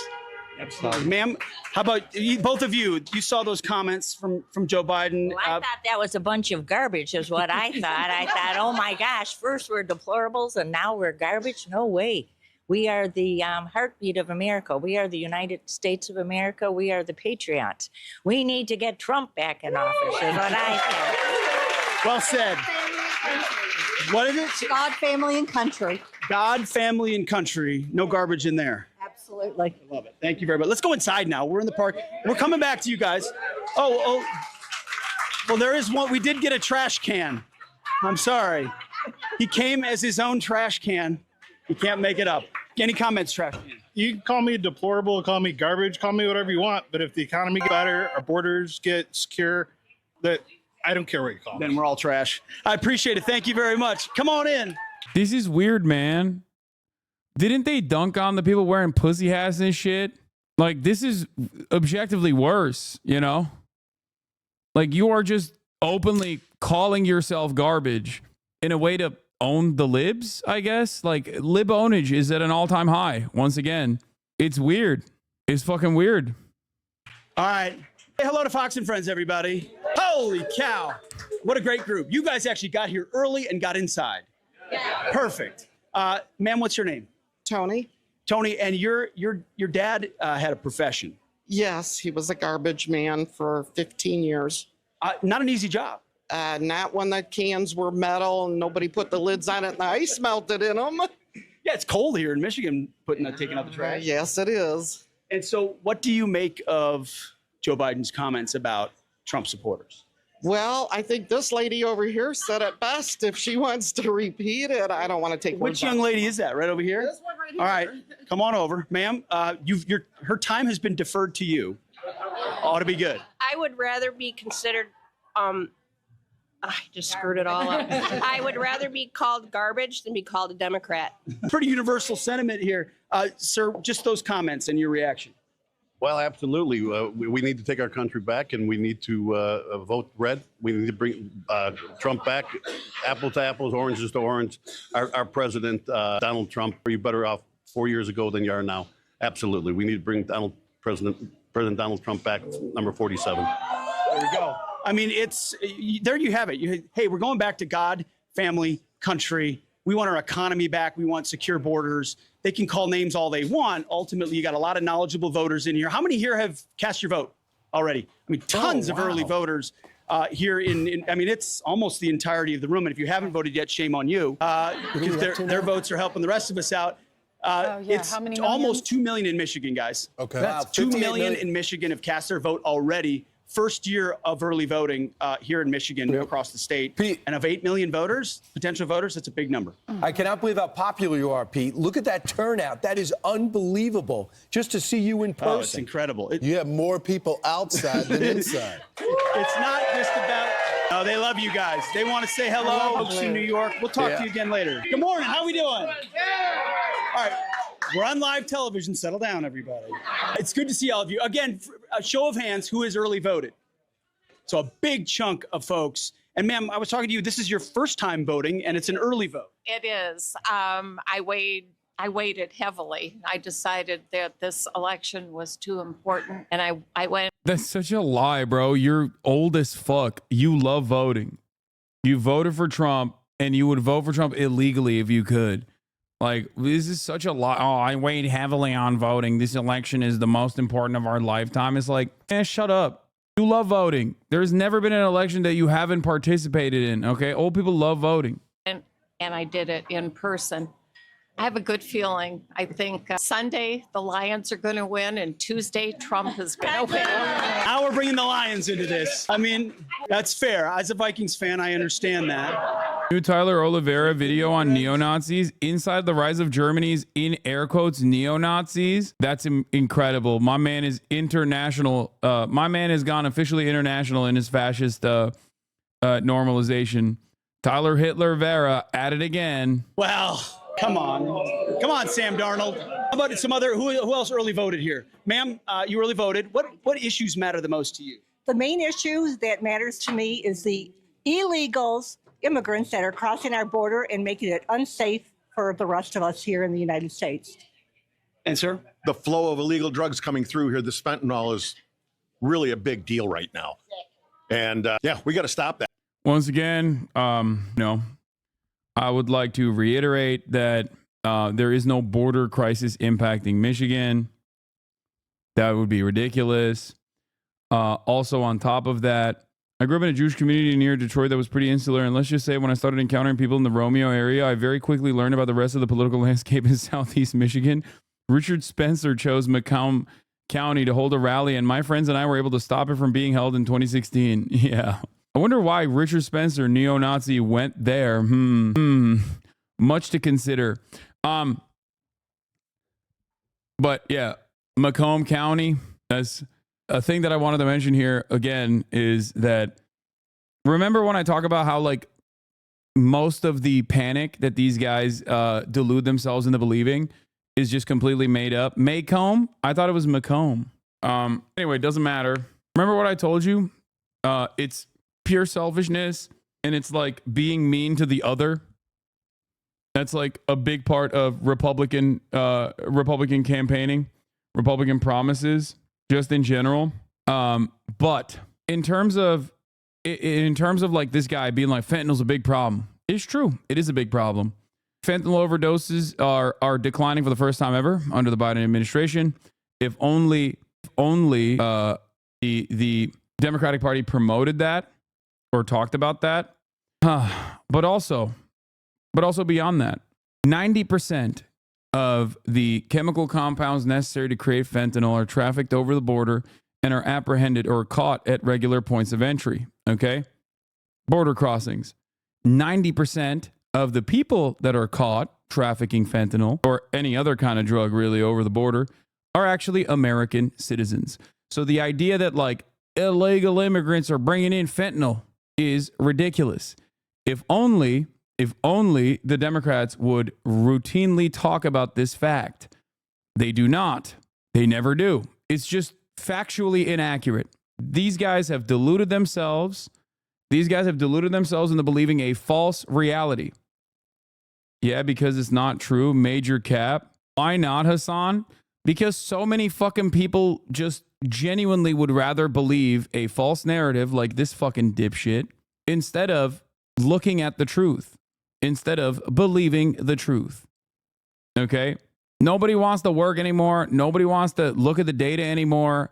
You would rather fear this supposed other doing nefarious shit, okay, instead of looking at the data and realizing that it is not undocumented migrants that are responsible for the fentanyl trafficking over the fucking border. I even have facts. I don't know. I mean, narrative is more important than truth. Narrative is 100% more important than truth. Narrative will guide what people perceive as truth. And in this day and age, when nobody is doing the job that they're supposed to be doing, which is like, hey, this is a completely made up thing that you are repeating over and over again, it's gotten worse and worse. Why are you spreading fake news, bruh? Why is it that no one ever actually presents data when I am guided by the official Department of Homeland Security numbers. Okay? I tuned out of politics for like 2 months and I forgot Hasanabi has to repeat the same statistics like a million times. I know. And I'll never stop. I'll never stop repeating it. Just understand. I will never stop repeating it because I know that even if there are people in here that are refusing to reckon with the reality, it still does not matter. There are still plenty of people who are maybe hearing it for the first time ever. Okay? The information I'm presenting to you is from the Department of Homeland Security. The information I present to you is from Customs and Border Patrol. These are not woke institutions. These are institutions that are in the tank for Donald Trump very openly. Okay? They are comprised of individuals who are still very much pro-Trump. That affects everybody, no doubt. Ma'am, you early voted, right? Do you mind if I ask who you voted for? Well, the special person that starts with a T. And what motivates you? What motivated you to vote? What issues matter the most to you? Too many. There are a lot of things in that are not going right, and somebody's got to turn them around. Just like the illegal immigrants coming across, they are well dressed. They are not. No, I get you. What? What motivated you to vote? What issues matter the most to you? Too many. There are a lot of things in that are not going right, and somebody's got to turn them around. Just like the illegal immigrants coming across, they are well dressed. They are not. Okay. The illegals that are coming across are well dressed. Like she's saying they're actually secretly rich. Is that what it is? Like, I don't even understand. They're too swagged out. Like, is that the argument? What the fuck? No, I get you. I get what you're saying. Illegal immigration is a huge issue. And ma'am, now you said you're going to wait for election day. I always do. Okay. Why is that? Just because it's tradition. You know, I like being able to actually stand in the long lines and be able to talk with people. It's just my own personal tradition. Yeah. She likes long lines. No, I get the tradition of it for sure. A lot of enthusiastic folks here in Romeo, Michigan. We're going to be back with them in a moment. Don't go anywhere. Let's go out to Pete. Pete, you're in that state of Michigan where there's going to be a lot of focus. That state. And we understand, according to our last poll, we're in a dead heat in Michigan. It's a dead heat, and there's already 2 million votes, and we've got 6 days to go to election day. A packed house here. Hey, everybody, how are we doing this morning? All right, raise your hands for me. I'm going to poll the other group as well. Is Donald Trump better at serving fries or running a garbage truck? Who says serving fries? How about garbage truck? It's kind of. Wow. A lot of policy in this room, you know? A lot of well thought out opinions as to why we're all voting for Donald Trump. Have you ever in your life seen this much sexual hog energy in one room? Oh my God. New 538 polls show Kamala Harris losing in Pennsylvania. We shall see. Lead poisoning has had a devastating impact on this country's future. Okay. Both. It's not really fair. Good to see y'all. Let's go to the other side. Let's see what they think. Oh, no. Good morning, everybody. Nobody who actually knows anything about elections in this country is saying this. There's no one more puzzled by the Atlas poll result in North Carolina than me. The early voting data suggests very strong performance by Republicans, and frankly, it's difficult. To see how, based on this data, the race is even close. Our own poll also suggests Republicans will win the election day vote by quite a large margin. The only possible explanation is higher rates of Republicans and independents voting for Kamala in North Carolina than one would expect, or perhaps Democratic turnout is indeed lagging and the poll result will be off because of that. We will be releasing a new set of results this Saturday, so we'll have the opportunity of looking at this issue with more data, but I confess I am quite puzzled by this. Every single aggregator in this country treats this guy's surveys with New York Times level weight because he put out a bunch of results that show things in the margin of error in 2020. Coper's germentum is off the copium. So the analysis was correct. The Republicans galvanized early voting. Interesting. I didn't think it would be accurate. I think both you and Austin talked about this. What is your opinion? Republicans have made an initiative to do early voting this year, unlike last year when they were, or last election cycle, when they were stupidly going against the wishes of their local party members in states where there are a shit ton of early voting. This year, they have been back and forth on it, but they have actively made an effort to try and get people out in early voting. Now, having said that, I mean, we'll see. We'll see what happens. But Austin's opinion here is that Republicans are cannibalizing their same-day voting by pushing for early voting potentially, which I think there is truth. There's truth for that. The pollster is hilarious. They're from Brazil and known for being off by 10 plus in their own country. It came here and got lucky in 2020 by saying everything is a tie, and then got called accurate. Lamau is awesome. Their favorite poll, Polymarket, has started the move towards Kamala the past day or two on the right. People are freaking out and trying to explain it. North Carolina's early vote split evenly in thirds with Dems, Reps, and Independents. These results for this pollster are not very surprising to me, looking back at some analysis I did on their 2020 national election poll microdata at Roper. To begin with, their unweighted result for Trump was 66, Biden 33. No idea how they were getting so many Trump voters in 2020. Then I try to replicate their weight according to their stated methodology. There's a discrepancy here because in one, it's mentioned they weighed by 2016 recall vote, but not in the other. From other polls in the same pollster, I'm pretty sure they did weigh by recall vote. I tried several different versions of weighing by those variables, but none of them was able to replicate their final estimate of Biden 52, Trump 47. In fact, in none of those weights, I was able to get Biden ahead of Trump. The closest I got was Biden 49, Trump 50. I do not care about Polymarket or Predict It or any number of different, election gambling websites that are, I think some of them are like cryptocurrency backed anyway. I just don't give a shit. I don't consider any of that to be a reliable way, an accurate way of looking at the odds, like the real odds. Like maybe Vegas odds could be more accurate than I think like Polymarket and shit. Yeah, the betting odds are really, really fucking stupid. Don't worry, big bro. I put all my Haas coin on the Jill Stein sweep. Hassan is sad. Joe Biden has low chance on the Polymarket. Yeah. Where does their claim that betting odds are more accurate than polling? It's just fucking stupid. I don't know. Stupid people are saying this. Like others have said, you made the poo on head thumbo. What? It's no different than like surveying this community and being like, well, this community is going to Kamala Harris by wide numbers, you know? Regarding what Austin says to you, in North Carolina, 9% of all early vote Republican voters were 2020 E-Day voters. For Dems, only 3% of early voters were 2020 E-Day voters. In Georgia, 8% of all election or early voters are election day voters. The vast, vast, vast majority are rural white. Looking at the polling data and also adding on a little bit of the Hasanabi vibes, see Kamala Harris winning the election. My position on that has only, I was more confident of a Kamala Harris victory maybe a couple months ago, and now I am less confident, but I still think that Kamala Harris will likely eke out a marginal victory over Donald Trump. It is definitely a toss-up. It is obviously a toss-up. Clip for the fifth. I have said this. I've said this a bunch of times. That's what I think.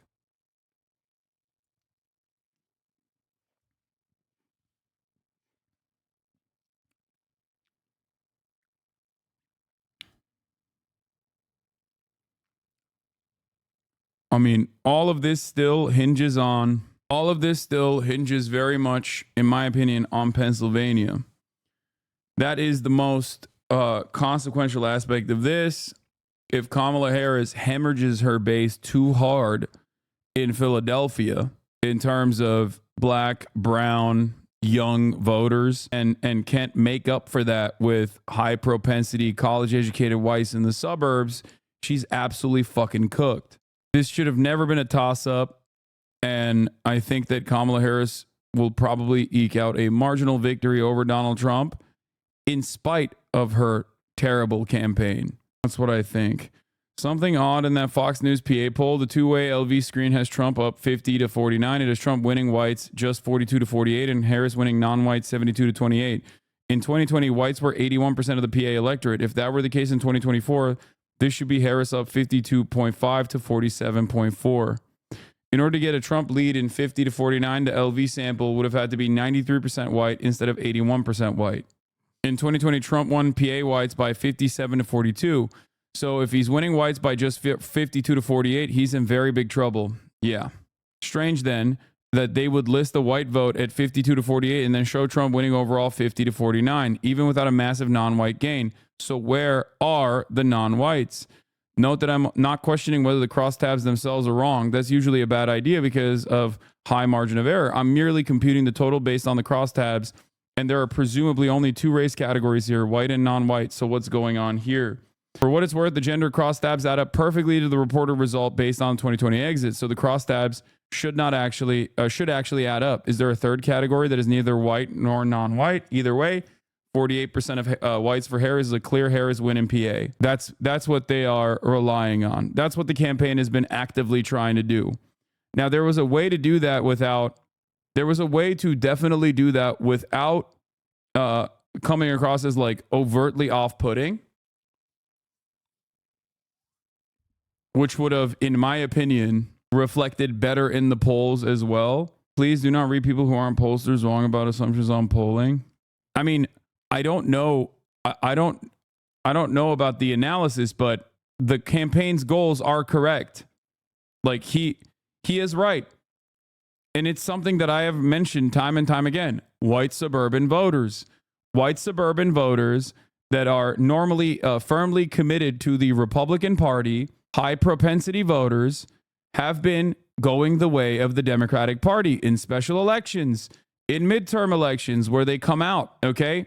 Kamala Harris and Joe Biden has been able to make gains in this constituency.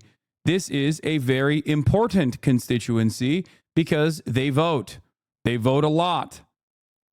And not only do they vote and vote a lot, they also, there's a lot of them. There's just more white people in this country than there are any other kind of person.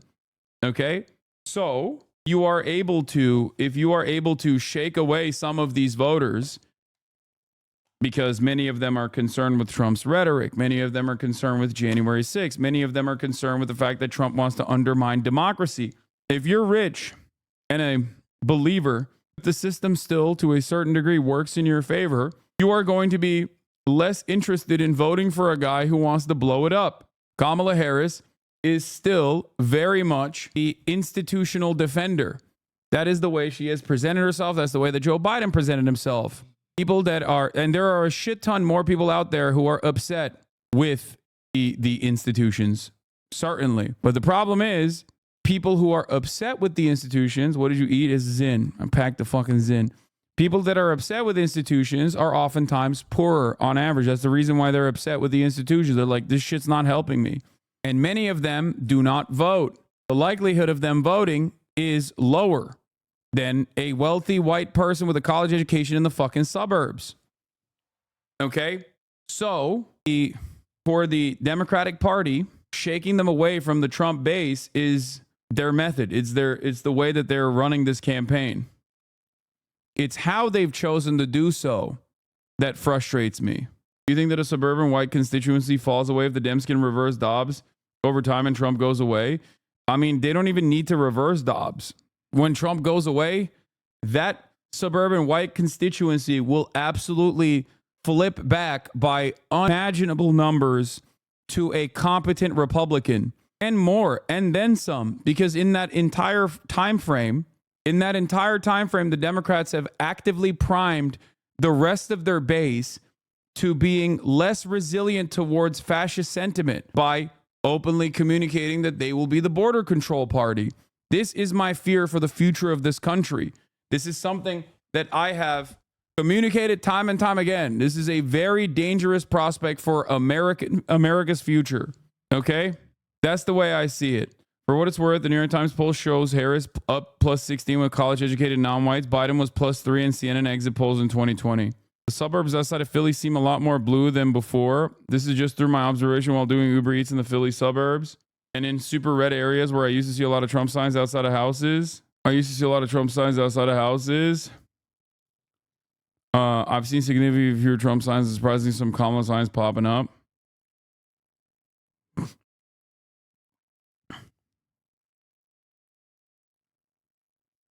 No Trump to run against in 2028. Every Republican that endorsed her this cycle won't back her next cycle. Yeah. Anyway, let's continue. All right. Quick question. So Donald Trump worked the McDonald's fries and the garbage truck. Who thinks he's better at fries? Who thinks he's better at garbage truck? This group is full of garbage men. I love it. And we're going to talk to a special annex table over here. All right, excuse me, folks, while the camera moves. I'm going to move through here. because they've been stuck in a room by themselves, and we don't want to leave them alone. So here they are. How you doing? Good to see y'all. I don't care about the women's split. I care about the white women. Okay. Do you understand? I don't know what number Trump has to arrive at with the women's split to figure out the outcome, because Trump's base of support comes from white women. It's white people. This is something that you have to understand. Like, the reality of the matter is 60% of the women vote is white. Okay.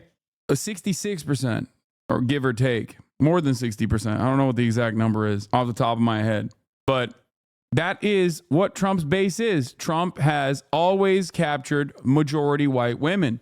White women make up the largest chunk of the women vote. If you see the white women vote go by, if Trump no longer has the majority of white women, that means he's losing the election. Okay. Gains with Hispanic men, Harris up with white women. Reuters Ipsos poll shows. I know we saw this. We looked at this yesterday. Why do we put so much emphasis on the popular vote when the Electoral College ultimately has the final decision? I mean, the Electoral College ultimately has the final decision. We're not looking at the popular vote. We're trying to make predictions on what, like, looking at demographic patterns. We're trying to make a prediction on which way the, hold on.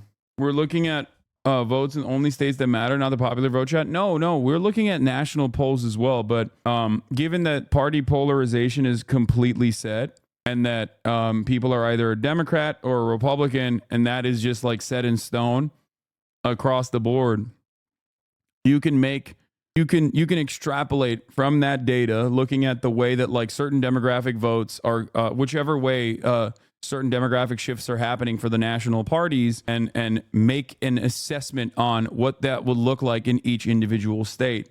That is specifically why I'm looking at white women in general, because white women by majority have gone to Donald Trump in the last two election cycles. If Kamala Harris has made inroads with white women come November 5th and has actually broken that allegiance due to Roe v. Wade, then Donald Trump has no path towards victory. Why?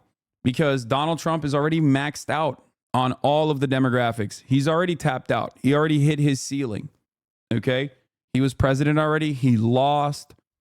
And people either love him or they fucking despise him. They're not necessarily undecided on him. Now, there are avenues that he could go to, untapped wells that he could draw from. But the problem with those untapped wells is that they are inconsistent. They might actually say that they love Donald Trump. They might even respond to a pollster about how much they love Donald Trump. But they might not necessarily be registered to vote. They might be in college. They might not be home, so that they can't even fucking mail in their ballot. And that is the issue for Donald Trump. I do not foresee, and I might be totally wrong on this, but I do not foresee young men specifically, a demographic notorious for being unreliable voters anyway, going out and voting for Trump. And a big part of that is because Donald Trump has not made any positive arguments as to why you must vote for him for a lot of these people. He has simply said, remember the economy was better, I'm going to fix it. Okay? He is ironically doing the harm reduction argument. He has done the harm reduction argument. He does not make a compelling case. He can make a compelling case for why he's better than Kamala Harris for young men by appearing on these podcasts where young men are listening and tuning in, the anti-establishment voters. But Kamala Harris does not have the undesirables that Hillary Clinton had. Kamala Harris is not a toxic enough individual that Hillary Clinton was that would then point to these guys going out and voting by large numbers to punish the Democratic Party. These are some of the reasons why I think Donald Trump's chances of an electoral success are worse. And they've always been worse than Kamala Harris's chances of winning this election. Kamala Harris never had decades of Oppo research on her. Kamala Harris did not have decades of conspiracy theories, some warranted, some unwarranted, that carried that was, you know, something that she carried along with her everywhere she goes, in the same way that Hillary Clinton had that. But voting is so much easier now that the lazy voters will be out in large numbers. I don't think voting is so much easier. Do you really believe that the majority of young male voters care about the undesirable aspects of Trump's character? No. Donald Trump never made a convincing argument as to why young male voters should vote for him. He has made a convincing argument as to why young male voters should vote against Kamala Harris, i.e., the Republican version of harm reduction arguments. But harm reduction arguments are not successful at converting someone. They might be good at winning your support. Winning your support does not mean you're going to go out and fucking vote, especially if you are a low or mid propensity voter, especially if you're a low propensity voter. Young men don't need to hear a convincing argument for him is the point. In 2020, men were almost evenly divided between Trump and Biden, unlike in 2016 when Trump won by men by 11 points. Trump won a slightly larger share of women votes in 2020 than in 2016, while Biden's share of women was nearly identical to Clinton's, 55 to 54. Young men, just like everybody else, also needs to vote for something. I hope you are right. We need all the copium. Propensity to vote is the likelihood that you will vote, and it's tracked by looking at who you have voted for or how you have voted, or if you haven't voted in the past elections. Out of the past 4 elections, which includes midterms and general elections, if you have voted in all 4, as in midterms and general elections, you are a high propensity voter. If it's less than 4, if it's down to 2 out of 4, you're a mid propensity voter. If it's 0 to 1 out of 4, then you are a low propensity voter. Does low propensity take into account young people who haven't been able to vote in the past 4 elections, but only 2? I think it does, yes. It would be so funny if all the theories fail on election day the same way it did in 2016. Well, the difference here, as opposed to 2016, is that the polls are not actually showing Kamala Harris putting up fucking LeBron numbers in the way that they were showing for Hillary Clinton over Donald Trump. That's the difference. So I think a lot of people are terrified of a Trump victory. As a matter of fact, they consider it likely. They consider it likely that Trump will win. And it makes sense, especially in a community such as this one. You are younger on average. You're under the age of 35. You're more likely to be under the age of 35. And this is a very male-dominated space, Twitch is. So there are plenty of young men who may or may not go out and vote, but still will openly say they are for Donald Trump. And so this is the reason why I think a lot of people have this sneaking suspicion that Trump is going to put up incredible numbers. And the reason why they think that is because people around them are saying they're pro-Trump. But if you were to actually examine the likelihood of those pro-Trump people under the age of 35 who like the Joe Rogan Experience or watch Theo Vaughn, the likelihood of them actually going out to vote or remembering the vote at all, you will get a better understanding of how things are going. Part of that is because Donald Trump hasn't, in my opinion, actively argued for anything. Like these guys, I'll give you an example. Donald Trump's number one fucking thing for the podcaster vote is constantly talking about trans people.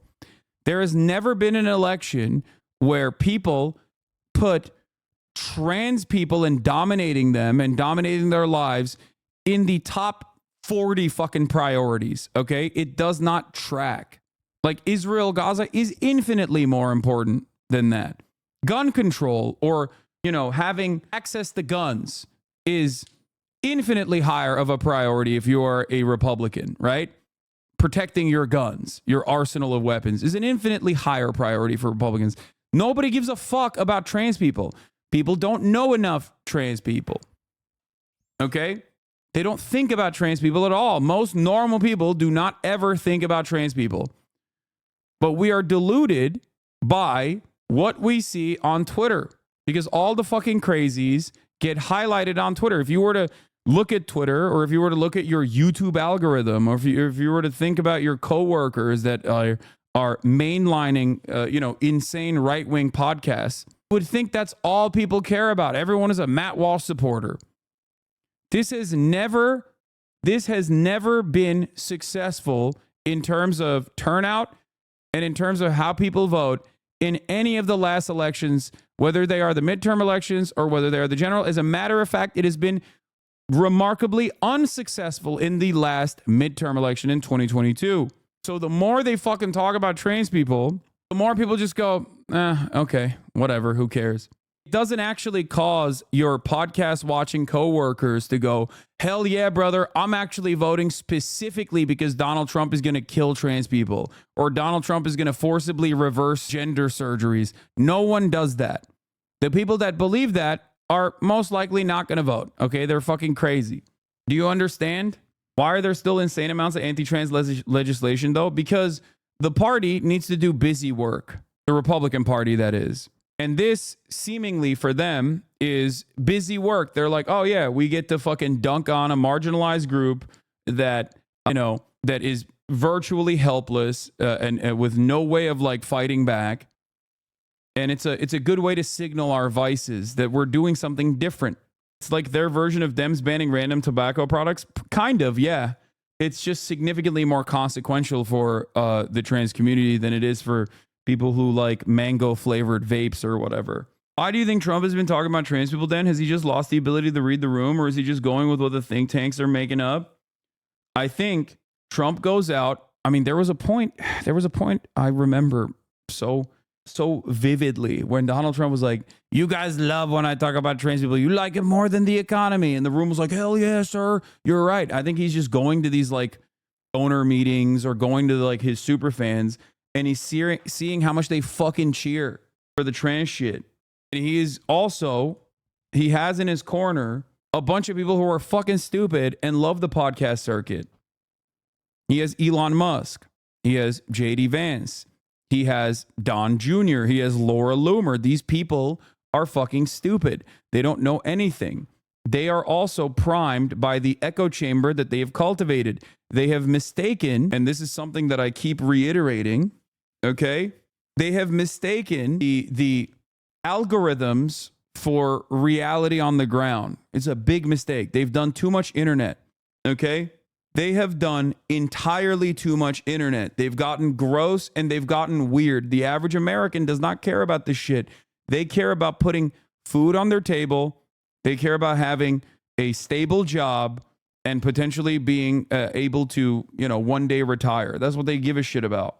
Don't worry, Hassan. This is what the Trump camp is doing to drive headlines in the last few days. Yeah. Oh my God. Oh my God. I will vote. I will vote for Donald Trump. That's what this is. This is Hunter Biden's dick. They're doing it. They're doing Hunter Biden's cock again. It's so fucking stupid. It's dumb. It's dumb as fuck, which is also part of the reason why I'm saying that Kamala Harris is going to fucking win this election. Okay?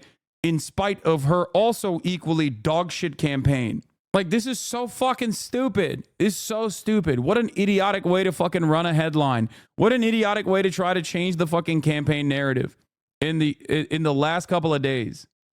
Wait, I thought you said Trump was going to win 10 minutes ago? No.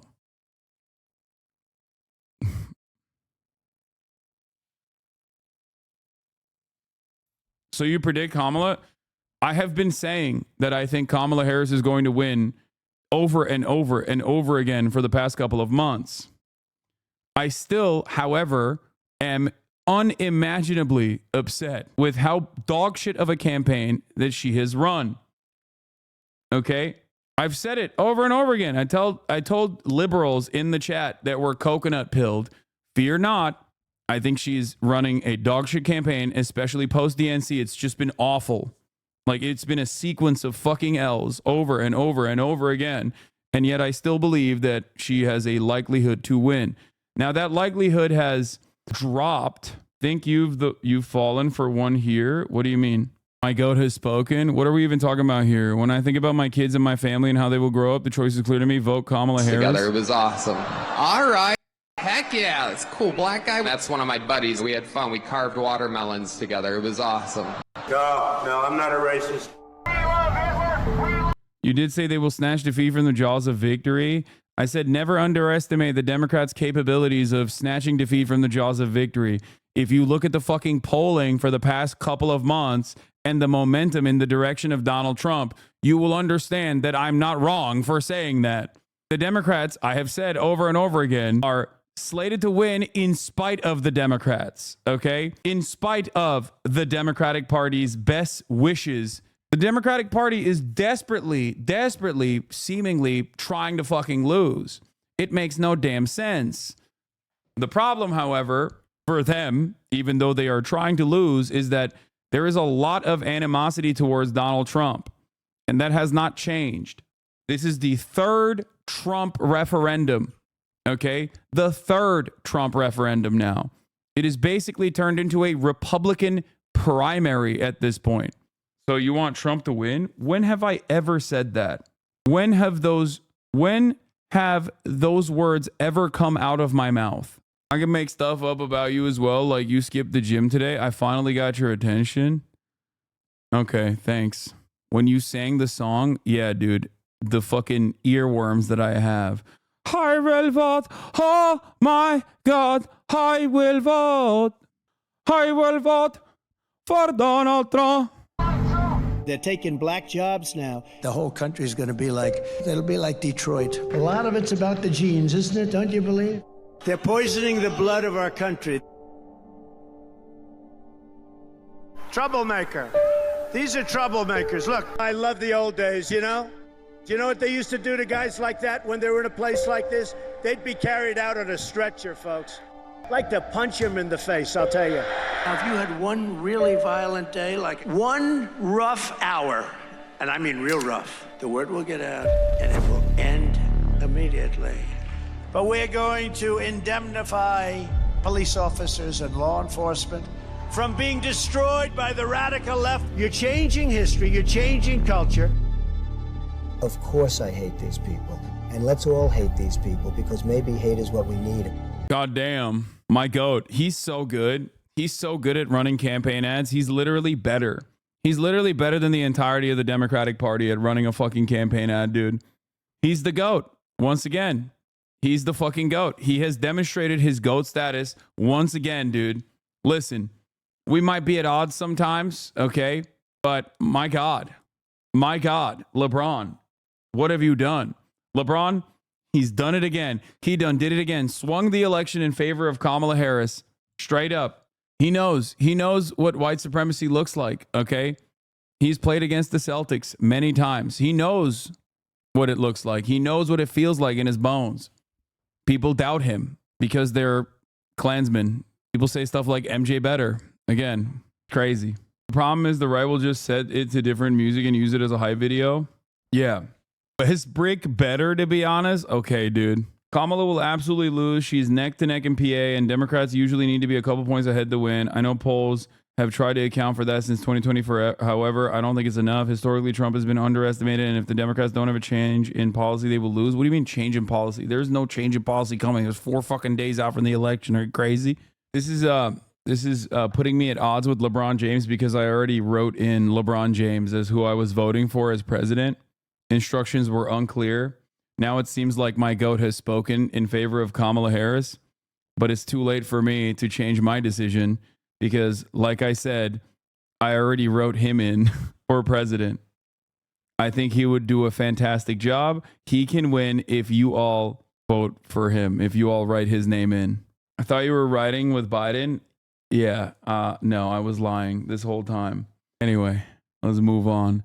So, yeah, the good stuff. This is like, once again, bad instincts from the Republican Party, hyper focusing on like idiotic nonsense to try to change the dynamic, to try to change the narrative, but it's not even a good narrative. And it's also, in some respects, not a good narrative because like they can't fucking point to the gas prices because they're going down. They can't really point to inflation that much. They can only say like, things are very costly, which it is, right?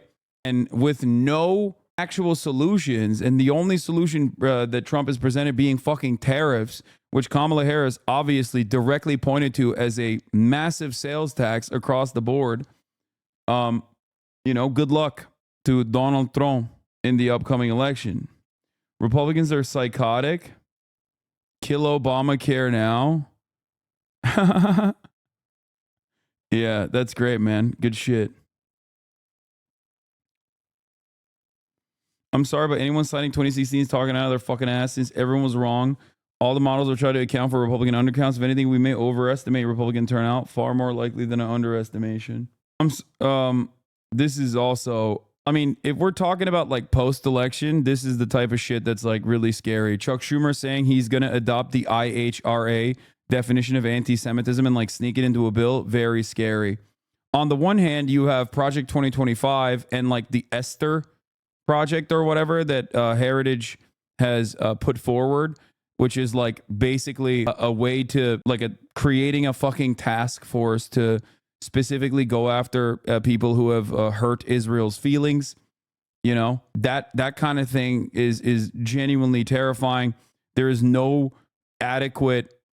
real like group civil rights organization that will fight against that anymore. By the way, we've gutted most of those institutions post Donald Trump. And that is, by the way, like both parties are doing different things in that same direction. Like they're both moving in the direction of McCarthyism. And that's terrifying in general for the future of this country. So you have Project Esther for the Republican Party, and you have Chuck Schumer trying to advance the IHRA definition of anti-Semitism, and both of those things are legitimately worrisome. Anyway. The latest on the race for the White House 5 days ago until the final votes. Vice President Harris is storming the battleground state. She hit 3 in one day, Pennsylvania, Wisconsin, and North Carolina. Former President Trump also hit the last 2 on his blitz. Chief White House correspondent Mary Bruce is in North Carolina with the Harris campaign. Good morning, Mary. Good morning, George. Well, Kamala Harris is trying to leave it all out on the field. She is hitting multiple battleground states a day. We spent some time with her down here in North Carolina, and while she is confident, she tells me she isn't taking anything for granted. With 5 days to go, Vice President Kamala Harris taking her closing message on the road. Raleigh, are we ready to do this? Hello, Pennsylvania! Just like Wisconsin's state motto tells us, we will move forward. Across the battlegrounds, Harris hammering home her pitch for unity. It's time that we start locking arms together as a people. Unsubbing because I used to be a fan until you ruined my life. The Donald Trump song has been stuck in my head. My wife has left me. I haven't worked and got fired. I'm now homeless and addicted to drugs because they're the only thing that can silence the voices of that song. Dude, I'm not gonna lie to you. It's been in the back. It's been burning in the back of my mind as well. I will vote for Donald Trump. Rise and fall together. She's promising to put Americans' needs first. When I am elected, I will walk in with a to-do list. And at the top of my list is... It's funny because, like, the election is bad policy on one side and some decent policies, but mostly bad policy on one side versus no policy on the other. And the only policies that Donald Trump even remotely mentions is mass immigrant deportation. Okay? I do not believe that enough Americans are like, hell yes. Okay. I don't believe that enough Americans are like, oh, dude, that's fucking sick. I love tariffs and I love mutilating migrant children. Like that is my exciting reason for why I'm going out and voting. Bringing down your cost of living. That will be my focus every single day as president. And vowing to be a president for all. Unlike Donald Trump, I don't believe people who disagree with me are the enemy. He wants to put them in jail. I'll give them a seat at my table. And this morning, she's distancing herself from President Biden's comments that seem to disparage Trump's supporters as garbage. The White House adamant the president was reacting to a comedian at Trump's recent rally who spewed racist insults. What did you think when you heard President Biden make those comments? Well, first of all, I think that the president has explained what he meant. But I've said it earlier. I strongly disagree with any criticism of people based on who they vote for. And that I've made that clear throughout my career, including my speech last night before I think this all happened, which is I intend to be a president for all Americans, and including those who may not vote for me in this election. I take very seriously my obligation and my oath to concern myself first with the needs of the American people and put them before whatever might be my selfish issues. With just days to go, we spoke with the vice president in the key battleground of North Carolina, and we asked her how she's preparing for the likelihood that Trump won't accept the results if he doesn't win. In 2020, we saw Donald Trump come out and prematurely claim victory on election night. I know you've got a whole team of Mark Cuban says strong, intelligent women are never around Trump. The entire Democrat closing arguments to call Trump supporters weak, dumb, garbage. Yeah, they should say it. And it's correct. I don't like Mark Cuban, but he kind of cooked here. Okay. Sorry. He's right. Donald Trump, you never. Yeah, I don't like Mark Cuban at all. But let me tell you, when he's right, he's right. I call balls and strikes, baby. See him around strong, intelligent women. Ever. It's just that simple. Donald Trump, you never see him around strong. Any intelligent woman is nasty to Trump.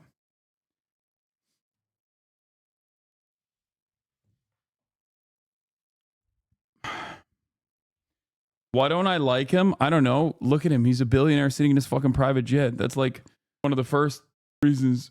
Explained it. Hey, Mark Cuban, if you never see Trump around strong, intelligent women, then explain this. I mean, come on. Most lib thing you've said, it's not. It's not. Like, bro, are you seriously Democratic? My anger and resentment for the Democratic Party revolves around their closeness to the Republican Party. There has never been a moment, there has never been a singular moment where I have ever been anywhere near Republican attitudes. Okay? My entire job, the way I see it, is to de-radicalize people away from right-wing reactionary sentiment opinions. Are you paid to be Democratic? Yeah, dude, I'm so fucking paid to be Democratic that you have sitting Democratic Party representatives who are trying to get me fucking banned off of the platform that I'm on as the largest progressive voice in North America right now, 5 days before a fucking election. I'm progressive. I'm to the left of the Democratic Party. Also, my man wrote paid with a Y. Open the schools. No more child left behind. None of that. None of that. Abolish homeschooling. What are we doing? What are we doing? Stop. Lawyers standing at the ready. But what is your plan? What are you going to do if he does that again? We are sadly ready if he does, if we know that he is actually manipulating the press and attempting to manipulate the consensus of the American people based on fiction instead of fact.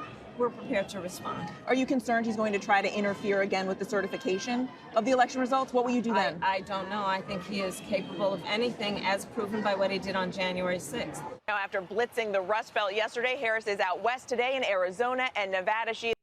The only people I'm paid by are you, okay? People who subscribe. That's it. And many subscribe to support my editorial independence. Some subscribe to avoid the top of the hour ad break, which I no longer serve. I no longer have a contract from Twitch because they're done giving out contracts. But that's it. You may not agree with every single thing that I say, but ultimately, that's who pays me. Okay?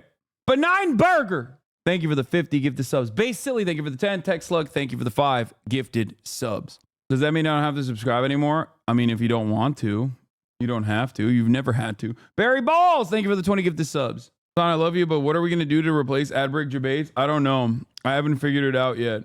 Is hitting every major battleground in these final days, Michael. All right, Mary, thank you so much for that. We begin with a stunning news statement from Donald Trump out on the campaign trail last night when the former president said he would be the protector of women, quote, whether the women like it or not. The comments could backfire for Trump, who has faced decades of allegations of abuse from multiple women. And of course, it was the former president who placed 3 justices on the Supreme Court, which overturned Roe versus Wade, sending the question of abortion rights back to the states. Here's what Trump had to say. 4 weeks ago, I was saying, no, I want to protect the people. I want to protect the women of our country. I want to protect the women. Sir, please don't say that. Why? They said, we think it's very inappropriate for you to say. So why? They said, sir, I just think it's inappropriate for you to say. Pay these guys a lot of money. Can you believe it? I said, well, I'm going to do it whether the women like it or not. I'm going to protect them. Today, we will be leaving Wisconsin, heading west. And I'll be obviously in 3 states again today, talking with the American people about the stakes of this election and the opportunity that we, the American people, have to chart a new way forward. I will comment on the former President Donald Trump's remark about women and whether they like it or not. And listen, it actually is, I think, very offensive to women in terms of not understanding their agency, their authority, their right, and their ability to make decisions about their own lives, including their own bodies. And this is just the latest on a series of reveals by the former president of how he thinks about women and their agency. Whether he has said, as he has, that women should be punished for their choices, whether he has talked about his pride in taking away a fundamental right from women.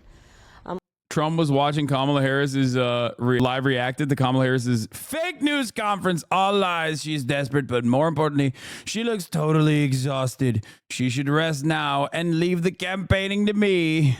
That's so sad. Okay, my man has lost his juice. He's lost the sauce. Okay, he's like, come on, don't campaign anymore. No more campaigning. Come on, Kamala. Stop with the campaigning. Don't do it. Don't campaign. You no longer need to. All right, give up. It would be quite nice if you gave up.